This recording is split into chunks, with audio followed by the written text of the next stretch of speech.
Apa kabar pemirsa, kita berjumpa dalam Warta Parlemen, informasi aktual seputar parlemen bersama saya Nandita Eriska.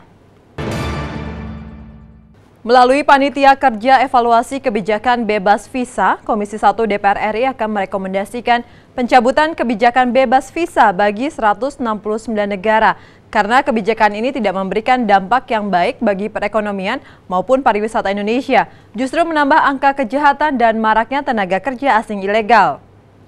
Wakil Ketua Komisi 1 DPR RI Hanafi Rais mengatakan pemerintah perlu mengevaluasi secara total kebijakan bebas visa kunjungan ini. Ia menilai kebijakan bebas visa ini sangat merugikan bangsa Indonesia selain tidak memberikan dampak yang signifikan terhadap peningkatan perekonomian. Kebijakan ini justru semakin mempermudah masuknya kejahatan cyber, narkoba, dan semakin maraknya tenaga kerja asing ilegal bahkan terorisme. Karena banyak disalahgunakan, Hanafi menyarankan agar pemerintah segera mencabut kebijakan bebas visa kunjungan ini sehingga negara mendapat pemasukan dari biaya administrasi pengurusan visa. Kebijakan bebas visa ini untuk 169 negara yang sudah dikeluarkan itu, baru kemudian silahkan pemerintah untuk merumuskan ulang negara mana saja yang memang efektif untuk mengejar devisa, untuk menarik wisatawan asing dari negara-negara tersebut yang memang punya nilai tambah yang bagus untuk negara kita. Anggota Komisi 1 DPR RI Andreas Hugo Parera berpendapat evaluasi yang diberikan pemerintah terhadap kebijakan bebas visa ini sebaiknya dilakukan dengan metode negara per negara. Negara yang lebih banyak merugikan Indonesia harus segera dicabut, namun jika ada negara yang memberikan dampak peningkatan wisatawan dilanjutkan, tetapi tetap perlu dilakukan evaluasi mendalam. Kami tadi masih bicara di rapat internal tadi untuk metode pelaporan sehingga dengan demikian evaluasi ini tidak bersifat gebiak uyah gitu. Semua harus dibatalkan atau semua tetap dilaksanakan, tetapi negara per negara dengan data yang bisa dipertanggungjawabkan untuk mengapa ini harus dicabut, mengapa ini tidak, mengapa ini perlu dievaluasi, diberikan waktu setahun lagi, 2 tahun lagi untuk evaluasi. Hilman Hidayat dan Tegar TVR Parlemen melaporkan.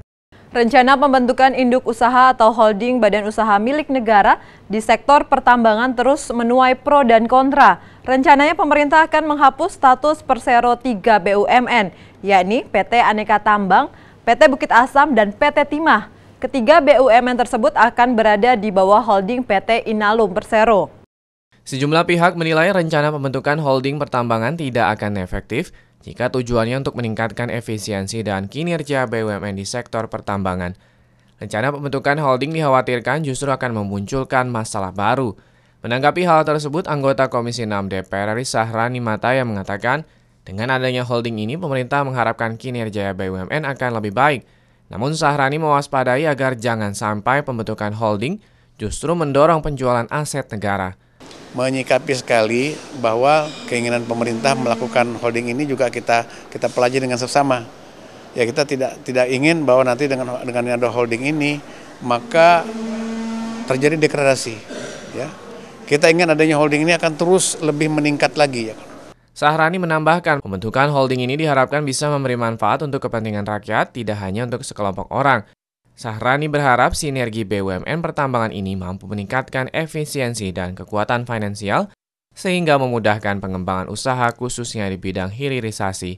Jadi kita berharap tidak terjadi degradasi terhadap anak perusahaan yang tadinya badan usaha milik negara, ya BUMN, menjadi anak perusahaan, itu tidak terjadi turun gitu.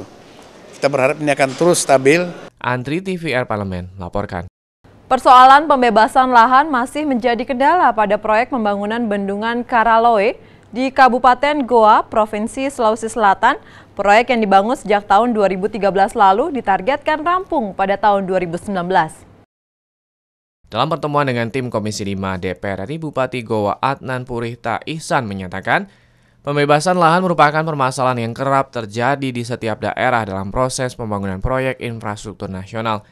Dalam hal ini, Adnan meminta pengertian dari seluruh pihak terkait dalam proses penyelesaian Bendungan Karole yang nantinya akan memberikan manfaat positif bagi masyarakat Goa dan sekitarnya. Tentu kan pembebasan lahan itu ada aturan mainnya dan tidak akan mungkin bisa di-up sedemikian rupa terkecuali kalau misalnya memang belum ditetapkan anggaran itu.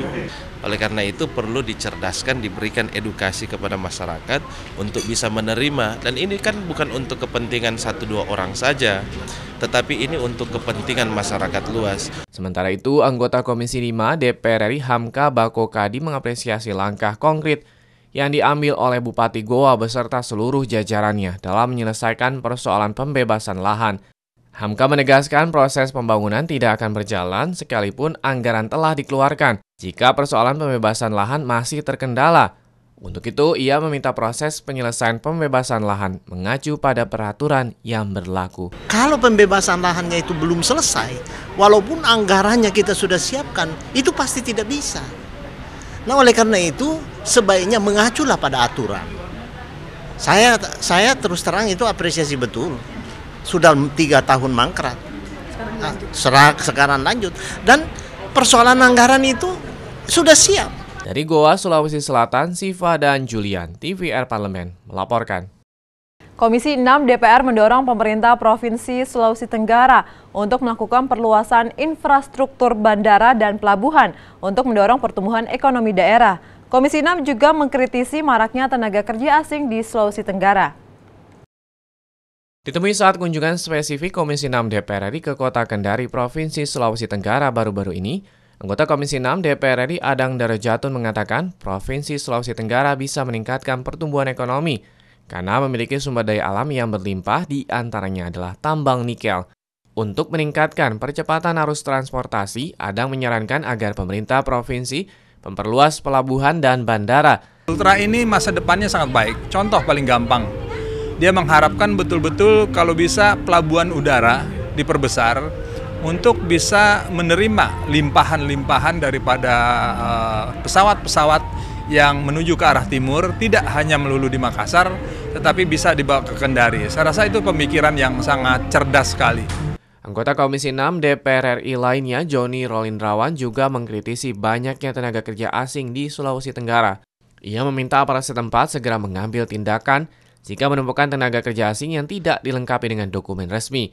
Menurutnya, keberadaan tenaga kerja asing ini sudah mengambil alih lapangan kerja yang seharusnya untuk rakyat Indonesia. Dan setelah diadakan sidak oleh para dinas ketenagakerjaan, itu ternyata banyak yang tidak memenuhi ketentuan perundang-undangan. Nah, tentu saja mereka tidak bisa berbuat apa-apa selain melaporkan kepada kementerian atau dirjen di Jakarta yang terkait. Tim Liputan TVR Parlemen melaporkan. Demikian Warta Parlemen kali ini, sampai jumpa pada Warta Parlemen berikutnya. Terima kasih atas perhatian Anda, saya Nandita Eriska, wassalam.